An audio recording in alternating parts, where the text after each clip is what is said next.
کون سی یونیورسٹی ہے جو رحمت، رافت اور ایثار میں کوئی پی ایچ ڈی کی ڈگری کراتی ہو؟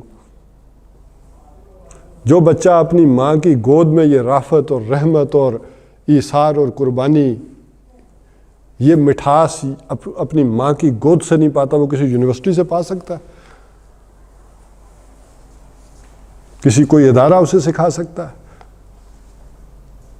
اور وہاں خوشنما نعرہ کیا دے دیا گیا؟ میں کیوں بچے پالوں؟ اللہ تعالیٰ نے اس دنیا کا نظام چلانے کے لیے ہر ایک کو کچھ صلاحیتیں دی ہیں۔ مرد بچہ پیدا کر سکتا ہے، عورت پیدا کر سکتی ہے نا۔ تو عورت کی ذمہ داری یہ لگائی اور مرد کی لگائی کمانے کی۔ مرد کے اندر وہ صلاحیت رکھی ہے کہ کما کر لائے، ان کو کھلائے دونوں کو، اور عورت کے اندر وہ صلاحیت رکھی۔ وہ عورت جو کہتی ہے کہ میں برابر ہوں اور کیوں سنوں، تو ذرا حقیقت کے برعکس سنے، وہ اپنے باس کی سنتی ہے کہ نہیں؟ خاوند کی نہیں سننی، لیکن اپنے باس کی سننی ہے، جیسی تیسی بھی ہو۔ ایک طرف ہم کہتے ہیں کہ عورت کیوں مرد کا کھانا پکائے، دوسری طرف وہ جہاز ہو یا بس ہو، ہر طرح کے بندے کے پاس وہ جاتی ہے، پوچھتی ہے آپ بوتل پئیں گے یا پانی یا چائے۔ ذرا معاشرے کے نظام کو دیکھیں کہ ہم کن خوشنما چیزوں کے اندر جا کر جو اصل تعلیمات ہیں بنیادی، ان کو ہم ریلیٹ نہیں کرتے ہیں کہ ہم کہاں جا رہے ہیں۔ تو نحن نرزقہم، ہم انہیں بھی رزق دیں گے، وَإِيَّاكُمْ، اور تمہیں بھی دیتے۔ اب رزق کو بھی اس محدود معنی میں ہم لے رہے ہیں۔ یہ رزق بھی، وہ صلاحیت بھی رزق ہے۔ وہ جو ہم کہتے ہیں نا بہترین تربیت ہوگی، بہترین کردار بنے گا، صلاحیت بنے، تو وہ بھی کیا ہے؟ وہ بھی رزق ہے۔ یہ تو وہ پیدا کرتا ہے وہ صلاحیت انسان کے اندر۔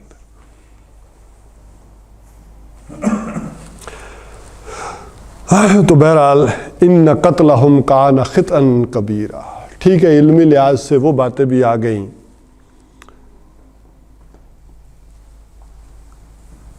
کہ اہل علم نے یہ نقطہ بھی نکالا ہے کہ 4 مہینے تک جو ابارشن ہو جائے وہ بھی قتل نہیں ہے۔ یہاں تک بھی آپ کے لیے ہے بات، لیکن اس کے پیچھے پچھلی دفعہ تو میں نے مالتھوس کے نظریے کے تحت سمجھایا تھا، اس دفعہ اس ایک اور اینگل سے یہ بات ساری آپ کے سامنے رکھی کہ وَلَا تَقْتُلُوا أَوْلَادَكُمْ خَشْيَةَ إِمْلَاقٍ، اپنی اولاد کو مفلسی کے ڈر سے یا اور جو آج کا فلسفہ ہے اس کے ڈر سے قتل مت کرو، کیونکہ آج سہولت ہے کہ انسان ان کو وجود میں ہی نہ آنے دے۔ اس وقت تو شاید یہ سہولت موجود نہیں تھی، وہ قتل ہی ایک معاملہ رہ جاتا تھا، اور اس پر بھی پھر اہل علم کی گنجائشیں نکل آئی کہ کتنے مہینے تک وہ بھی قتل نہیں ہوگا۔ لیکن اصل شے تو وہ آ گئی کہ وہ میتھڈز، وہ کلیے، وہ طریقے جو جدید انداز میں آ چکے، ان کے پیچھے اصل فلسفہ یہ ہے وَلَا تَقْرَبُوا الزِّنَا، اور زنا کے قریب بھی نہ جاؤ۔ بلکہ اس کو بھی پچھلی ساری بات کے ساتھ جوڑ لیں اس پہلو سے، تو میرا اندازہ تو شاید میں پچھلی دفعہ پچھلی ساری بات کو بالکل ایک اور پہلو سے پھر آپ کے سامنے رکھوں۔ دیکھیے، جہاں معاشی ناہمواری ہوگی، ایک طرف دولت کے انبار ہوں گے، تو وہ دولت عیاشیوں میں اور بدماشیوں میں لگے گی۔ وہ عیاشیاں پھر کسی دوسرے کی بیوی کے ساتھ ہی ہوں گی نا، دوسرے کی بیٹیوں کے ساتھ ہی ہوں گی۔ ہم کہتے ہیں کہ بے حیائی ختم ہو، جس معاشرے میں معاشی ناہمواری ہو وہاں بے حیائی ختم نہیں ہو سکتی، بلکہ اس معاشرے کی ضرورت بن جاتی ہے، ارننگ کا ذریعہ بن جاتی ہے۔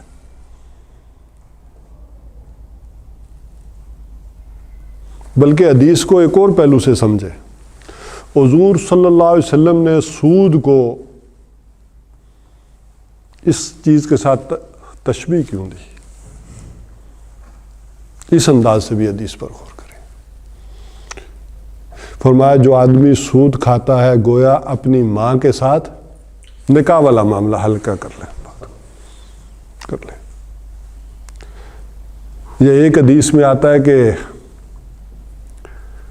اس کے 70 حصے ہیں اور ایسروہا سب سے چھوٹا حصہ یہ ہے جو میں نے بیان کیا۔ یا ایک میں آتا ہے کہ شاید 36 بار زنا کرنے کے برابر۔ آخر اس سود کو کسی اور سے بھی تو تشبیہ دی جا سکتی تھی نا۔ محمد الرسول اللہ صلی اللہ علیہ وسلم کی زبان مبارک سے یہ والی تشبیہ جو نکل رہی ہے تو کیوں نکل رہی ہے؟ کہ اس کا بڑا گہرا تعلق ہے اس بے حیائی کے ساتھ، اس معاشی ناہمواری کے ساتھ۔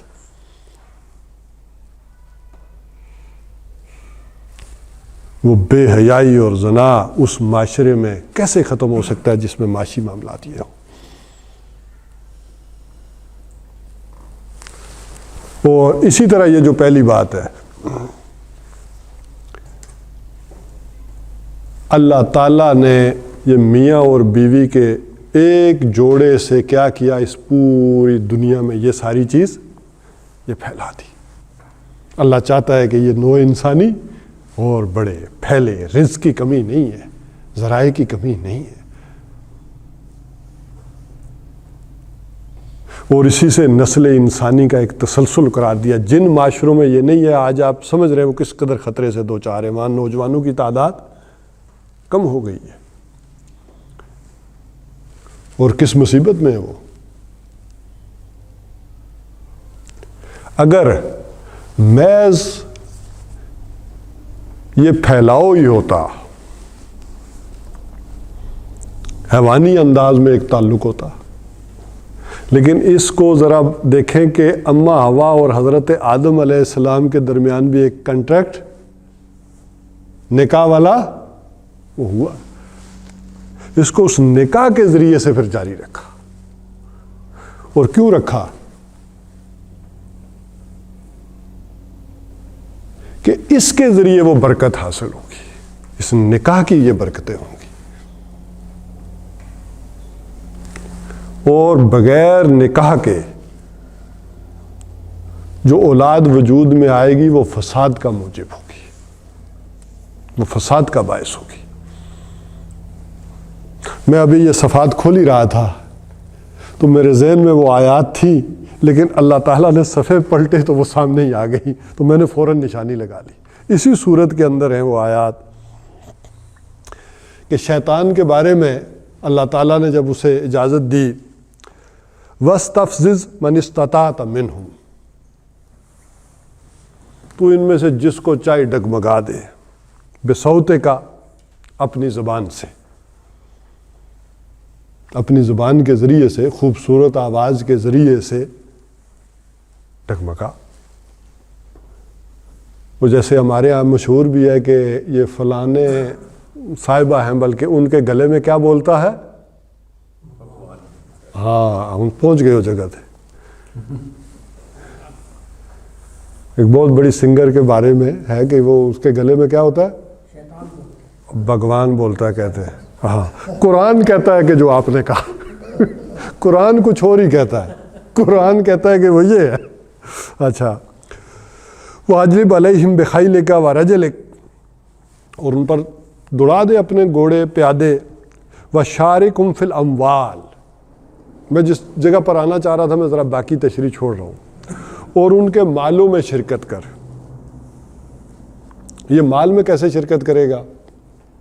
ایک وہ بات جو میں نے بیان کر دی، لیکن آپ نے بکری لی حرام کے پیسوں سے تو مال میں شرکت ہو گئی، وہ ذبح کی، اس میں تو برکت نہیں ہونی نا، یا خرید کر لائے ہیں وہ کاروبار، اب اسی کو پھیلا لیں بڑے کاروبار پہ اور چیزوں پہ، مال میں شرکت ہو گئی۔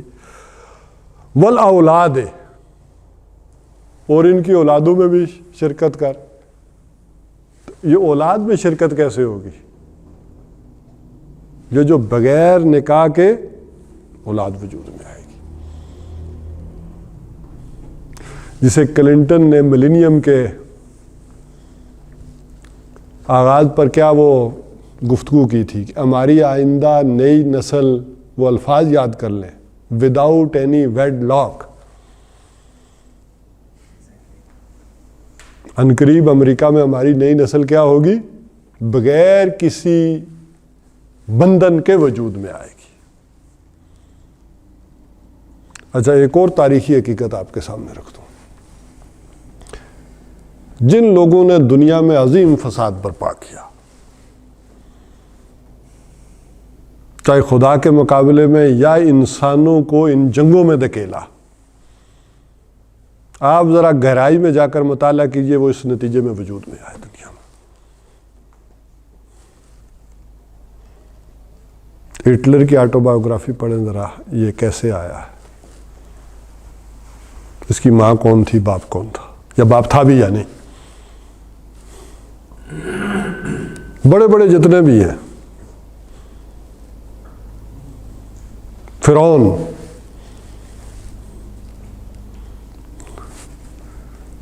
میں نے خدا داد صاحب کی بات فوراً سن لی ہے یا شیطان نے پہنچا دی ہے میرے کان تک؟ میں نہیں لے رہا نام بہرحال ابھی. آپ نے سرگوشی کی لیکن وہ پہنچ گئی ہے یہاں تک. تو ایسا ہے جو بھی بڑے فسادی گزرے, انہوں نے معاشرے میں جو اصلاً فساد برپا کیا, تو دیکھ لیں اس نتیجے میں آئے. تو وہ اولاد جو بغیر نکاح کے وجود میں آئے گی, وہ معاشرے میں کیا کرے گی؟ فساد برپا کرے گی. ہمارا موضوع کیا ہے جی؟ کہ معاشرے میں کیا ہو؟ امن ہو. اس مرکزی نقطے کو نہ بھولیے گا, تاکہ چیزیں ذرا اس کے گرد ساری گھوم رہی ہیں. بہرحال یہ جو اللہ تعالیٰ نے میاں اور بیوی کے درمیان ایک سٹرونگ بانڈ رکھا ہے, عورت اور مرد کے درمیان جو تعلق رکھا ہے, اس قدر شدید رکھا ہے, اب اس کا جائز راستہ تو یہ نکاح, لیکن اس پر دور دور تک قدغنیں لگائی. الفاظ کیا ہیں آیت کے پڑھیے, وَلَا تَقْرَبُوا زنا کے قریب بھی مت جاؤ, تاکہ اس کے امکانات نہ پیدا ہوں. شیطان کیا چاہتا ہے؟ وہ معاشرہ ڈیولپ کرے کہ اس کے امکانات پیدا ہو جائیں, باقی کام خود ہو جائے گا. معاشرے میں وہ فضا ہو, وہ ویلیوز ہوں, اس کی نظر میں جو ویلیوز ہیں, باقی کام ہو جائے گا. جیسے آخرت میں بھی شیطان کیا کہے گا, انہوں نے یہ سارا کچھ خود کیا, میں نے تو کچھ نہیں کیا. وہ ایک لطیفے کے درجے کی بات ہے, وہ آپ نے سنی ہوگی کہ کسی نے شیطان سے کہا کہ یہ تم نے کیا کیا, قتل کروا دی. اسے کہا میں نے تو کچھ نہیں کیا, میں نے تو خالی دیوار پہ شیرہ لگایا تھا. سنی ہوئی ہے نا ساری بات, کہ اسے دیوار پہ شیرہ لگایا, شیرے پہ مکھی آئی, مکھی پہ چھپکلی آئی, چھپکلی پہ بلی دوڑی. جو گاہک لینے آیا ہوا تھا نا جلیبیاں, اس کے کتے نے بلی کے اوپر چھلانگ لگائی, دونوں اس جلیبی والے کڑا میں. اب وہ جلیبی والا حلوائی اور گاہک کیا ہوئے؟ لڑ پڑے اور قتل ہو گیا. تو کسی نے شیطان سے کہا یہ کیا, کہ اس نے کہا میں نے کچھ, میں تو شیرہ لگایا تھا. وہ ماحول کریٹ کر دینا چاہ رہا ہے. باقی انسان کے اندر جذبہ بڑا تیز ہے, حس بڑی تیز ہے, تو پوٹینشل بہت زیادہ ہے. باقی اسے ضرورت نہیں ہے کہ باقی کام کرے, باقی کام ہو جانے ہیں. لہذا یہ قدغن جو ہے وہ دائرہ دور دور تک جو ہے وہ کیا گیا کہ ایسا معاشرہ ہو کہ جس میں زنا کے قریب بھی نہ آئے بندہ. ایک طرف اس کا جائز نکاح والا راستہ کھولا, اور اسی کے لیے پردہ, سیگریگیشن آف سیکسز, اسی میں اللہ کو پتا تھا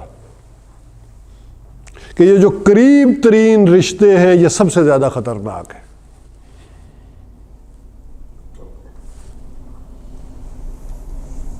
وہ آپ کے کزنز ہیں, بابی کے لیے دیور ہے. حضور نے فرمایا دیور تو موت ہے اس سلسلے کی.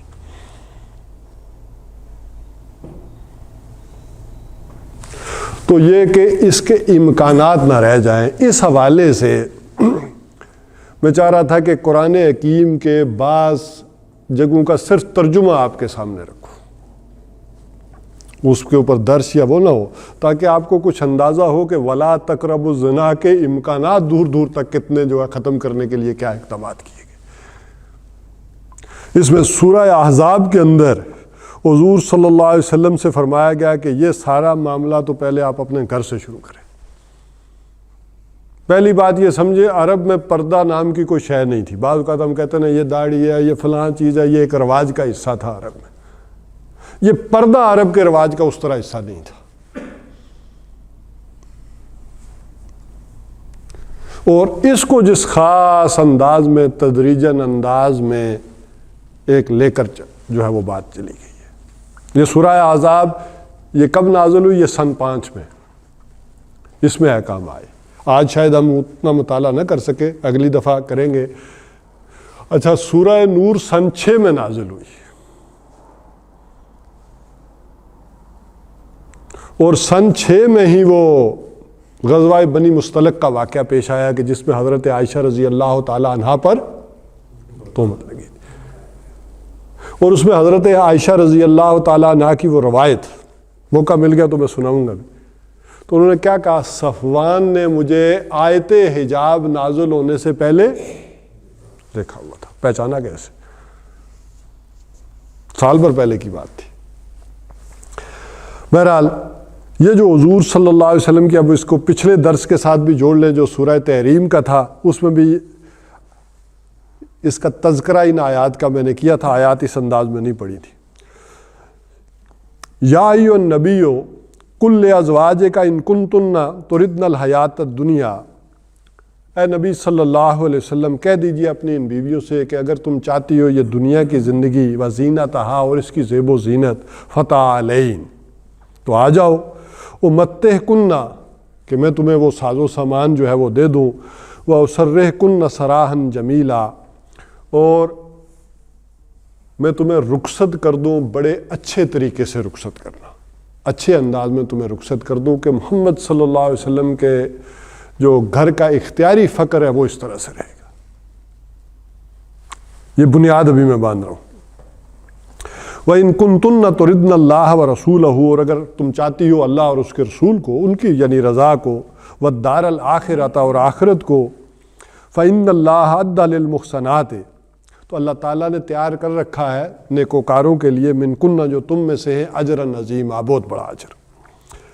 یا نساء النبی، اب جو حضور صلی اللہ علیہ وسلم کی ازواج کو براہ راست خطاب کیا گیا، اے نبی صلی اللہ علیہ وسلم کی بیویوں، من یات منکن بفاحشۃ مبینہ، اگر بالفرض تم میں سے کوئی سریعاً بے حیائی کا ارتکاب کرے تو کیا ہوگا، یضاعف لها العذاب ضعفین، تمہیں کیا دیا جائے گا؟ ڈبل سزا ملے گی۔ کیوں؟ وَقَانَ ذَلِكَ عَلَى اللَّهِ يَسِيرًا، اور یہ اللہ پر بہت آسان۔ ایسا نہ سمجھنا کہ تم نبی کی بیویوں ہو یا جلیل القدر صحابہ کی بیٹیوں ہو تو تمہیں سزا نہیں مل سکتی۔ سب جیسے وہ ہم پڑھ آئے تھے حضرت نوح علیہ السلام کی بیوی اور حضرت لوط علیہ السلام کی بیوی کے بارے۔ تو یہ ساری بات کہی کیوں؟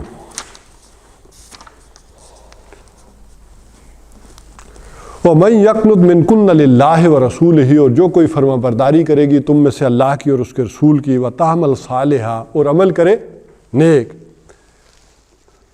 نُؤْتِهَا أَجْرَهَا مرتين، ہم اسے اجر دیں گے وہ بھی ڈبل۔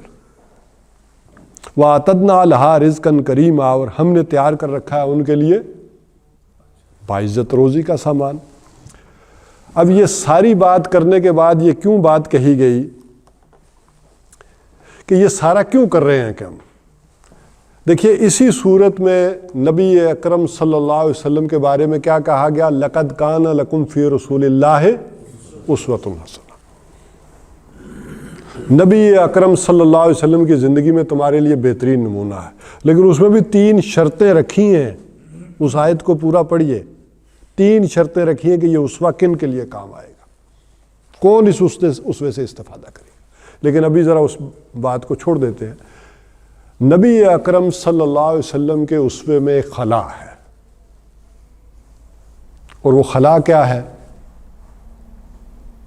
ظاہر نبی اکرم صلی اللہ علیہ وسلم کا اسوہ کسی بیوی کے لیے تو نہیں ہو سکتا نا. ایک خاتون ایک بیوی کی حیثیت سے کیسے ایکٹ کرے, اس میں حضور صلی اللہ علیہ وسلم کی زندگی میں تو اسوہ نہیں ہے. ایک بیٹی کی حیثیت سے وہ کیسے ایکٹ کرے, اس کے لیے اسوہ نہیں ہے. تو اس کے لیے اسوہ کس کو بنایا؟ اس خلا کو پر کرنے کے لیے ازواج مطہرات کو. ظاہر ہے میاں بیوی اگر ہیں, دو حصے ہیں اور یہ سارا معاملہ ہے, تو وہ یہ حصہ, یہ اسوہ جو ہے خواتین کے لیے, وہ ازواج مطہرات کے لیے. لہٰذا یہ بات یہاں واضح کی, یا نساء نبی, یا نساء نبی, اے نبی صلی اللہ علیہ وسلم کی بیویوں, لستن کاحد من النساء, تم اور عورتوں کی مانند نہیں ہو. کیوں؟ اب تمہیں گویا کہ پوری امت کے لیے کیا کیا گیا ہے؟ اسوہ بنا دیا گیا ہے. اب تمہارا جو عمل ہے وہ بالفرض کسی جگہ کوئی کمی ہوگی, غلطی ہوگی, تو وہ کیونکہ اسوہ ہے تو اس کی سزا ہے, بہت بڑی ہے. اور اگر وہ صحیح عمل ہے تا قیامت کے لیے, تو اس کا اجر بھی وہ بھی بے بہا ہے, دگنا ہے. تو اپنی اس حیثیت کو پہچانو, کہا گیا کہ تمہیں اسوہ بنایا گیا ہے. ان اتقیتن, اور یہاں یہ بات کہا گیا کہ اگر یہ بات سمجھ میں آ گئی تو اب جو تمہارے اندر تقویٰ کی روش ہے وہ کیا ہونی چاہیے؟ فلا تغضان بالقول, تو اپنی آواز میں نرمی مت پیدا کرو, لوچ مت پیدا کرو. فیطمع الذی فی قلبہ مرض, کہ اگر کسی شخص کے دل میں کوئی بیماری ہے. آپ نے اکثر دیکھا ہوگا کہ یہ جو ہنسمکھ عورتیں ہیں, یہ بعض اوقات خام خواہ بھی بدنام ہو جاتی. یہ خوش اخلاق قسم کی جو خواتین ہوتی ہیں, وہ بندے نے کیا یہ تھے, ہنس رہی سی, یہ دیکھ رہی سی, یہ انج ہویا ہو بس, حالانکہ اس بیچاری کا کوئی مقصد بھی نہ ہو, تو ویسے ہی خوش اخلاق ہو. تو اس حوالے سے جو بات کہی گئی کہ تم نرمی سے بات نہ کرو ان سے, آواز میں وہ لوچ, وہ نرمی نہ ہو, ایک کرختگی ہو, تاکہ اگر کسی کے دل میں ایسا مرض ہے وہ نہ جا کے پیدا ہو. وَقُلْنَا قَوْلًا مَعْرُوفًا, اور بات ان سے کہو معروف. وَقَرْنَ فِي بُيُوتِكُنَّ, اور اپنے گھروں میں قرار پکڑو. اور حضرت عائشہ رضی اللہ تعالیٰ عنہ فرماتی ہیں کہ جنگ جمل میں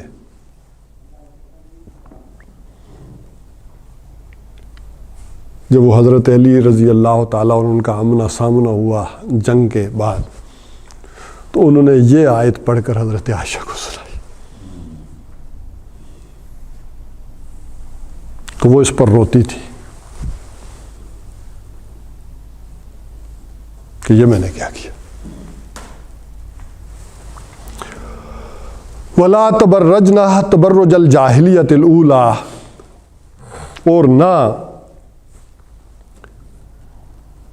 اپنے آپ کو نمایاں کرو, اپنے بناؤ سنگار کو یا حسن کو یا جو بھی چیز سمجھیں, جس طرح کے جاہلیت کا دستور تھا. زمانہ جاہلیت میں یہ چیز تھی. برج جو ہے نا, برج سمجھتے ہیں نا کیا ہے؟ برجیاں کہتے تھے جو فصیل ہوتی تھی شہر کی, اس کے اوپر, تو دور سے جو آتا تھا اسے شہر کے اوپر وہ برجیاں جو تھیں وہ نظر آتی تھی دور سے شہر کی, وہ نمایاں شہر. اس کو بس صرف ابھی اپنے نوٹ کر لیں, اس کے میں لنک کروں گا. وَأَقِمْنَا الصَّلَاةَ, اور کیا کرو, نماز کو قائم کرو. وَآتَيْنَا الزَّكَاةَ, اور زکوٰۃ دو. وَآتَيْنَا اللَّهَ وَرَسُولَهُ, اور اطاعت کرو اللہ اور اس کے رسول کی. إِنَّمَا يُرِيدُ اللَّهُ لِيُذْهِبَ عَنْكُمُ الرِّجْسَ أَهْلَ الْبَيْتِ, بے شک اللہ تعالیٰ یہ چاہتا ہے کہ اے اہل بیت تم سے کیا کرے, ناپاکی کو دور کر دے. اللہ یہ چاہتا ہے. اور یہاں اہل بیت کس کو کہا گیا؟ ازواج مطہرات کو. کہ اے اہل بیت اللہ یہ وَيُطَهِّرَكُمْ تَطْهِيرًا، اور تمہیں خوب اچھی طرح سے پاک اور صاف کر دے، اور وہ خوب اچھی طرح سے پاک و صاف نکھر کر تمہارا ایک عمل آئے جو پوری قیامت تک کی عورتوں کے لیے اسوہ بن جائے۔ وَاذْكُرْنَا مَا يُتْلَى فِي بُيُوتِكُنَّ، اور یاد کرو کہ جو کچھ تمہارے گھروں میں تلاوت ہوتا ہے، من آیات اللہ، اللہ کی آیات میں سے، والحکمہ، اور حکمت کی باتیں۔ یہاں سے وہ امام شافعی علیہ رحمہ نے لیا ہے کہ حکمت سے مراد حضور صلی اللہ علیہ وسلم کی احادیث باتیں ہیں، ان کا یہ بلا، اس میں تو کوئی شک نہیں کہ حضور کی باتیں حکمت والی۔ تو بہرحال اللہ کی آیات اور یہ جو حضور صلی اللہ علیہ وسلم کی تمہیں صحبت نصیب ہوئی ہے، یہ پر حکمت باتیں، دانائی والی باتیں تمہیں سیکھنے کا ایک موقع مل رہا ہے، ان کو یاد کرو۔ اور آپ کو معلوم ہے کہ حضرت عائشہ رضی اللہ تعالیٰ عنہا سے کس قدر احادیث جو ہے وہ ہم تک پہنچی ہیں، اور یہ بھی اللہ تعالیٰ کی ایک خاص حکمت رہی ہے کہ کم عمری میں ان کا نکاح ہوا اور وہ طویل عرصے تک زندہ رہی ہیں، بنو امیہ کے دور تک جو رہی ہیں، اور طویل عرصے تک یہ تعلیم حضور صلی اللہ علیہ وسلم کی ان احکامات کی، اور خاص کر وہ جو ذاتی معاملات تھے جن میں عورتوں کو ایک رہنمائی کی ضرورت تھی، وہ دیے ہیں۔ ان اللہ کان لطیفاً خبیرا، یقیناً اللہ تعالیٰ جو ہے وہ باریک بھی ہے اور باخبر ہے۔ اس حوالے سے آگے پھر بڑی تفصیل سے ایک بات آئی ہے، لیکن میں ذرا چاہ رہا تھا کہ جس بات پر میں آنا چاہ رہا تھا وہ میں آپ کے سامنے بیان کر دوں۔ اس ساری کو بیان کر کے کہا، فرمایا یا ایھا الذین آمنوا لا تدخلوا بیوت النبی، اے اہل ایمان نبی صلی اللہ علیہ وسلم کے گھر میں مت داخل ہو، الا ان یؤذن لکم، الا یہ کہ تمہیں اجازت دی جائے، الی طعام غیر ناظرین انہا ہو، کبھی کھانے کے لیے یعنی حضور صلی اللہ علیہ وسلم بلائیں تو اب اس میں سارا جو سبق ہے وہ آگے کیا آ رہا ہے کہ جب وہ بلائیں تب جاؤ، یہ نہ ہو کہ دعوت دی گئی ہے تم سرے شام ہی چلے جاؤ۔ اور پھر آگے میں ترجمہ بھی کر دیتا ہوں، کھانا کھانے کے بعد بھی فوراً واپس پلٹ جاؤ، یہ نہ ہو کہ وہاں حضور صلی اللہ علیہ وسلم سے بات چیت کے لیے بیٹھے رہو۔ اب کون نہیں ہوگا جو حضور کی صحبت سے فیضیاب نہیں ہونا چاہے گا، کہے گا کہ دیر تک بیٹھے رہیں، دیر تک باتیں کریں، لیکن منع کیا کہ حضور کے اپنے نجی معمولات بھی ہیں، ان کی اپنی نجی زندگی ہے، اسے تم ڈسٹرب کر رہے ہو۔ اور حضور صلی اللہ علیہ وسلم ان کے اندر جو حسن سلوک ہے، جو مروت ہے، وہ مانے ہے کہ تمہیں کہیں کہ چلے جاؤ، تو اللہ تعالیٰ کو اس میں کوئی حیا نہیں، وہ تو تمہیں منع کرتا ہے کہ کھانا کھاؤ اور نکلو۔ اب یہ وہ ساری بات کری، اب یہ سارا ایک ڈسپلن ہے جو بیس باندھی جا رہی ہے۔ فرمایا لا تدخلوا بیوت النبی الا یؤذن لکم الی طعام غیر ناظرین انہا ہو، کہ تم حضور کے گھر میں مت داخل ہو یہ کہ جب کہ تمہیں اجازت ملے، اور نہ یہ کہ کھانا پکنے کے انتظار تک جو ہے وہ بیٹھے رہو، پہلے ہی چلے جاؤ۔ ولیکن اذا دعیتم، لیکن جب تمہیں بلایا جائے، فادخلوا، تو داخل ہو جاؤ، تب جاؤ۔ فاذا طعمتم، اور جب تم کھا چکو، فانتشروا، تو چلے جاؤ۔ ولا مستانسین لحدیث، اور حضور صلی اللہ علیہ وسلم سے بات چیت کے لیے اس دلچسپی کے لیے مت بیٹھو۔ ان ذالکم کان یؤذی النبی، یہ جو بات ہے اس وجہ سے کیا ہوتا ہے، حضور صلی اللہ علیہ وسلم کو تکلیف پہنچتی ہے، فیستحیی منکم، وہ تم سے حیا کرتے ہیں، واللہ لا یستحیی من الحق، اللہ کو حق بیان کرنے میں کوئی عار نہیں ہے۔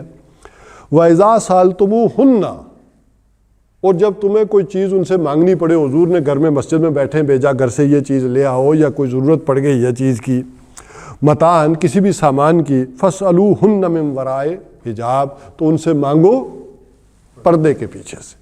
یہ وہ حجاب والی تھی، گھر کے اندر کیا بھی پردے کی بات ہو رہی ہے، دروازے پر۔ اس آیت کے بعد گھروں کے دروازوں کے اوپر کیا ہو گیا، پردے ڈال دیے گئے۔ ذالکم اطہر لقلوبکم، یہ تمہارے دلوں کے لیے بھی زیادہ پاکیزہ بات ہے، وقلوبہن، اور ان کے دلوں کے لیے بھی۔ اچھا یہاں جو حدیث میں بیان کروں تو وہ اگلی دفعہ میں بیان کروں گا کہ حضور صلی اللہ علیہ وسلم نے کس طرح کہا کہ ایک والد بھی اپنی بیٹی کو گھور کر مت دیکھے۔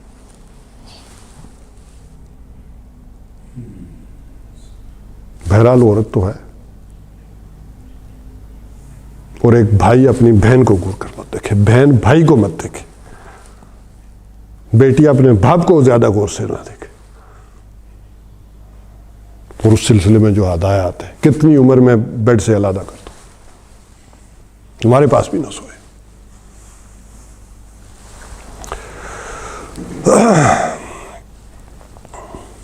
وما کان لکم ان توذوا رسول اللہ, اور یہ تمہارے لیے جائز نہیں ہے کہ تم حضور صلی اللہ علیہ وسلم کو تکلیف دو, انہیں ایذا پہنچاؤ. ولا ان تنکحوا ازواجہ, اور نہ یہ کہ ان کی بیویوں سے نکاح کرو من بعدہ ابدا, ان کے بعد کبھی بھی, ہمیشہ ہمیشہ کے لیے. دیکھیں نا, آج تو کوئی آدمی نہیں سوچ سکتا, اس وقت تو کوئی سوچ سکتا بھی تھا نا کہ معاذ اللہ حضور صلی اللہ علیہ وسلم جب وصال کر جائیں گے تو ان کی زوجہ محترمہ سے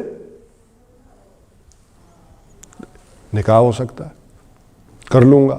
ایک چاہے محبت کے اور اچھے جذبے سے ہی ہو کہ ایک تعلق بن جائے, تو منع کر دیا گیا کہ نہیں, ان سے نہیں ہو سکتا.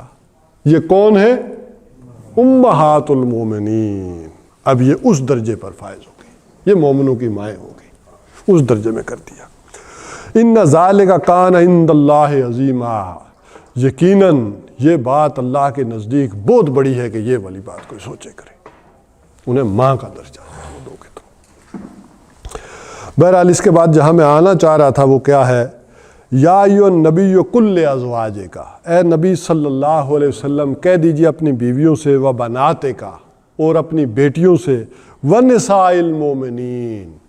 اب یہاں گھر سے نکل کر اب یہ دائرہ پھیل رہا ہے, یہ ساری بات گھر سے شروع کر کے اب جا کر بات کہاں جا رہی ہے؟ ونساء, اور اہل ایمان کی عورتوں سے, یدنین علیہن من جلابیبہن, کہ لٹکا لیا کریں اپنی چادر کا ایک پلو. ذالک ادنیٰ ان یعرفن فلا یؤذین وکان اللہ غفورا رحیما. بہرحال یہاں پر میں اب بات ختم کر رہا ہوں کہ اپنے چہرے کے اوپر جو ہے نا وہ کیا کریں, ایک پلو وہ لٹکا لیا کریں. اچھا, یہ آپ نے دیکھا ہوگا کہ بعض یہ بلوچستان میں اور بعض پٹھان عورتیں چادر اس طرح سے اوڑھتی ہیں کہ ایک آنکھ نظر آتی ہے. اچھا, ایک اور بات بتاؤں آپ کو, یہ دو آنکھوں سے پوری کمیونیکیشن ہو جاتی ہے. آدمی منہ سے چاہے کچھ نہ بولے,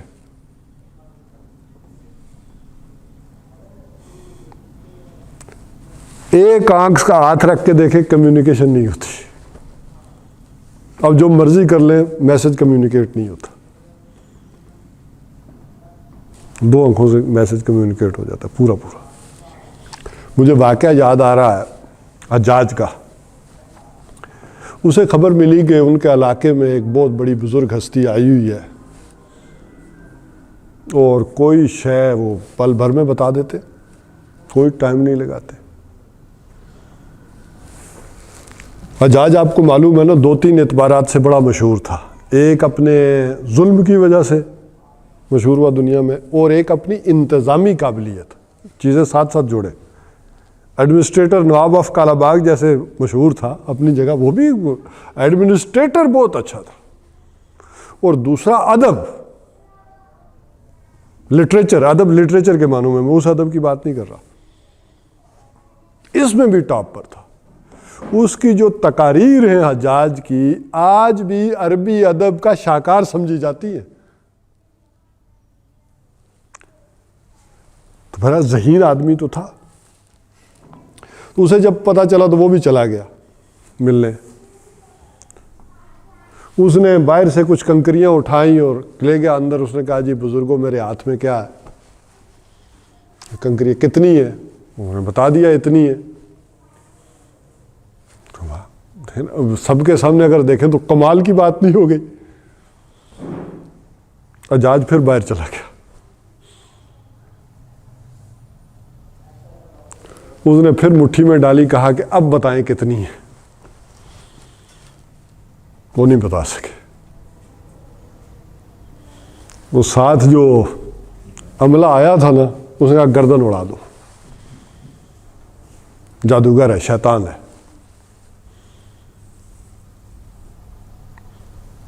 بعد میں اس نے وضاحت کی کہ پہلے میں نے کنکریاں گن کے اپنے ہاتھ میں رکھی تو میرے ساتھ جو شیطان ہے، بات جہاں سے ہم نے شروع کی تھی، اس نے بھی گن لی، اس نے اسے بتا دیا، کمیونیکیٹ کر دیا، میرے شیطان نے اس کے شیطان کو بتا دیا۔ اب میں باہر گیا تو میں نے بغیر گنے اٹھائی، میں نے نہیں گنی تو میرا شیطان بھی نہیں گن سکا، اب یہ بتا نہیں سکی، تو مجھے معلوم ہو گیا کہ یہ کوئی روحانی بات نہیں ہے، یہ شیطانی بات ہے۔ تو یہ میں بتا رہا تھا، یہ کمیونیکیشن۔ اور اسی برقعے نے اصل میں یہ جو ترکی برقعے کی شکل اختیار کی، کیونکہ جب آدمی چادر لپیٹتا ہے نا تو ایک ہاتھ کم از کم اس کا باؤنڈ ہو جاتا ہے، کوئی سامان ہے، بچہ ہے، تو اس کی ترقی یافتہ شکل اسی چادر کی یا جلباب کی، یہ جو برقع ہے، یہ پھر ہمارے ہاں پھر اس کا رواج بنا ہے۔ بہرحال یہ پردے کے اوپر علیحدہ سے گفتگو ہوگی اور آپ کے سوالات، ابھی میں صرف گفتگو کس پہ کر رہا ہوں؟ وَلَا تَقْرَبُوا الزِّنَا، اس میں چند اور مقامات کا مطالعہ کر کے اس آیت کی بنیاد کے اوپر پہنچیں گے کہ کس طرح دور دور تک قرآن حکیم یہ چاہتا ہے کہ اس کے امکانات نہ رہیں۔ مقصد یہ تھا گفتگو، چونکہ ہم ذرا جب وہ سوالات یا باقی چیزیں کرتے ہیں نا تو وہ چونکہ ہر بات اپنی جگہ ایک مضمون ہوتی ہے، تو اس وقت صرف ریفرنس کے طور پر جو ہے وہ لائی گئی ہوتی ہے۔ اقول قولی ھذا واستغفر اللہ لی ولکم ولسائر المسلمین والمسلمات۔